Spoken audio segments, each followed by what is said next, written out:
Well, I've had this on my list of movies I was going to review right from the start of doing these videos, and I've finally gotten around to it, so let's take a look back at Chopping Mall, which is a 1986 American science fiction comedy horror co-written and directed by Jim Wynorski.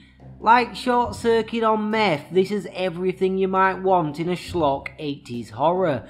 Beer, boobs, and killer robots. But before I get ahead of myself, let's start at the very beginning.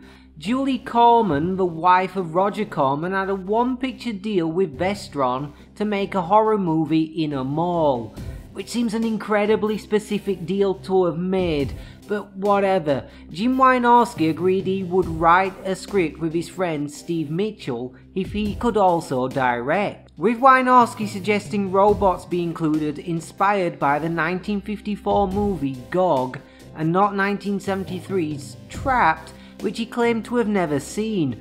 Gog has malfunctioning killer robots and Trapped has a mall, but no robots. So I'd suggest Gog taking into account Corman's contract with Vestron, but is almost certainly the actual inspiration. The story outline took 24 hours to write, with Vestron greenlighting the production almost instantly, with the script taking a further 4 or 5 weeks to complete. Made on a budget of $800,000, the film was initially released as Killbots, but performed poorly at the box office as audiences thought it was a kids' Transformers based cartoon and not a violent exploitation film, so the decision was made to change the name to Chopping Mall and cut 15 minutes from the runtime. Wynorski has stated that the film did okay when it was released in theatres, it got some okay reviews and did decent business, but it really found a life on VHS and cable. That's when it really was embraced. As I stated previously, this movie is like Short Circuit on Meth, with a very inciting incident being the same but with an opposite result: lightning striking robots and turning them into killers instead of a killer robot being turned into a sweetheart. In fact, the film is absolutely chock full of Easter eggs, callbacks, and reminders of other cult films, especially ones that Roger Corman and Wynorski were also involved with, so if you are a cult movie buff, you'll have a great time trying to notice those. The basic story here is a group of teenagers decide to have a sex and alcohol fueled party in the mall.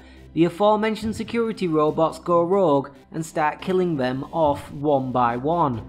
The fact teens who enjoy sex, alcohol and fun should prepare to die, except the 1 or 2 nerds who didn't do any of that but can go through hell and ultimately survive, is an incredibly common 80s horror trope, really doesn't detract from my enjoyment of this, because beyond that entirely basic premise and reliance on a common trope, Chopping Mall has a lot of charm to it. The cast that includes various recognisable cult movie actors such as Kelly Maroney, who was allegedly cast because Wynorski wanted to date her and that was the only way he could imagine getting close to her, which sounds like the start of a Me Too story, so moving quickly on to Barbara Crampton, who of course was in Reanimator, Russell Todd, who was Scott in Friday the 13th Part 2, and Tony O'Dell of Karate Kid and Cobra Kai fame all have a great chemistry as a group of friends. They have a bunch of one-liners between themselves that had me chuckling throughout, like when one of the boys says to Barbara Crampton, she smells like pepperoni, but he likes that, and she turns to the camera and instantly gets her boobs out. It's that kind of ridiculousness that constantly entertains me. The cast were obviously having a lot of fun doing what they were doing until they saw their friend's head explode, and then they were obviously scared shitless. They play the parts perfectly for the film they are in, which brings us to the deaths, because yeah, there is a glorious head explosion, which is always a sight I love to see in these kinds of movies, and the action is pretty much non-stop, with the first scene being Rodney Eastman of Nightmare on Elm Street fame being tasered and tranked by the robots as an uncredited shoplifter. A furniture shop gets absolutely trashed, and people are variously electrocuted, lasered and tossed off balconies during the 76-minute runtime, with there being around 10 or 11 kills. It is the perfect flick to just switch off your brain and let the big, dumb action and robots killing a bunch of horny teens unfold in that respect. Speaking of the robots, they actually built 5 of them, and most of their actions in the film are practical on-screen effects being controlled by guys off-screen via remote control. The only non-practical effects, as far as I could tell, were the laser beams and electrocution ones, which don't look awful even now, being animated with fireworks thrown in for good measure to give a splash of realism. You've always got to give allowances for budget and age when it comes to special effects, and on both fronts they did a magnificent job here really, with the robots being a standout. Throw in the fact they actually shot in a real shopping mall, the Sherman Oaks Galleria, and the film 35 years on still looks fantastic.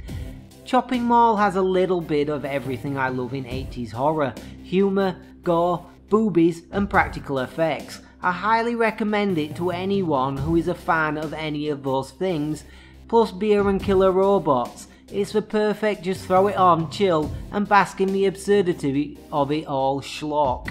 Oh, and fun fact, at no point do we get to see the iconic image used in both the posters and the VHS sleeve of a robotic hand holding a torn shopping bag with a decapitated head inside.